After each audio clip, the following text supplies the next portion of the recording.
සිදුහත් කුමාරයා ඉපදිච්ච ගමන්ම පොළොවෙන් මතුවෙච්ච පොළොවේ පිපිච්ච නෙළුම් මල් 7ක් උඩ ඇවිද්දද ඒ ඉපදුන ගමන් පුංචි කුමාරයා අග්ගෝ හමස්මි ලෝකස්ස ජෙට්ටෝ හමස්මි ලෝකස්ස විදිහට පාලියෙන් ගාථාවක් සජ්ජායනය කරාද බුදුරජාණන් වහන්සේ 88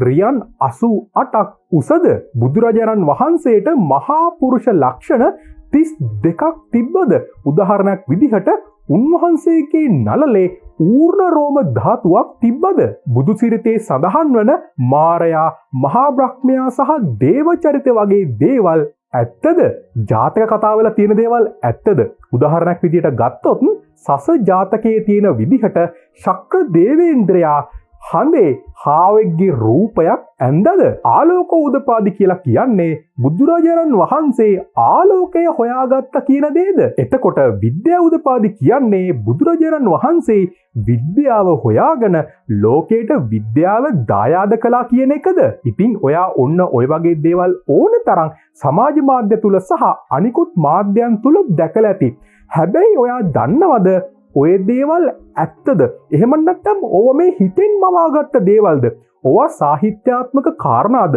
ඕවා ඇත්තටම බුදුරජාණන් වහන්සේගේ ඉගැන්වීම් වල තියෙනවද ඕවා ඇත්තටම ඔයාට මේ පේන ත්‍රිපිටකය තුල අන්තර්ගතද ඔයා ඇත්තටම දන්නවද ඕවගේ තියෙන යථා ස්වභාවය මොන වගේද කියලා සමහර කෙනෙක් කියන්න පුළුවන් ඕව හොයන එක වැඩක් නෑ ඕක මේ වැඩකට නැති දෙයක් ඊට වඩා හොඳයිනේ බුදුරජාණන් වහන්සේගේ ගැඹුරු දර්ශනය ගැන කතා කළොත් කියලා ඔව් ඒ ගැන මම වීඩියෝස් කිහිපයක්ම කරලා තිනවා ඉදිරියටත් මම ඒ ගැන කතා කරන්න බලාපොරොත්තු වෙනවා හැබැයි මම තරයේ විශ්වාස කරනවා මේ දේවල් ගැන තියෙන දුර්මත ටික දුරලන්නේ නැතිව අපිට සමාජයක් විදිහට ඉස්සරහට යන්න බෑ කියලා මේ දේවල් ගැන තියෙන සැකය දුරලන්නේ නැතිව අපිට සමාජයක් විදිහට ඉස්සරහට යන්න බෑ කියලා අන්න ඒ නිසා ඒ සඳහාම මම විශේෂ වීඩියෝවක් ලැහැස්ති කරලා තිනවා ඕගොල්ලන්ට පේන්නේ මේ ඒ වීඩියෝ එක තමයි මේ වීඩියෝ කොට අදාළ ලින්ක් එක මම දාලා තියන්නම් පළවෙනි කමෙන්ට් එකේ මම ඕගොල්ලෝ හැමෝගෙම ආරාධනා කරනවා මේ වීඩියෝ බලලා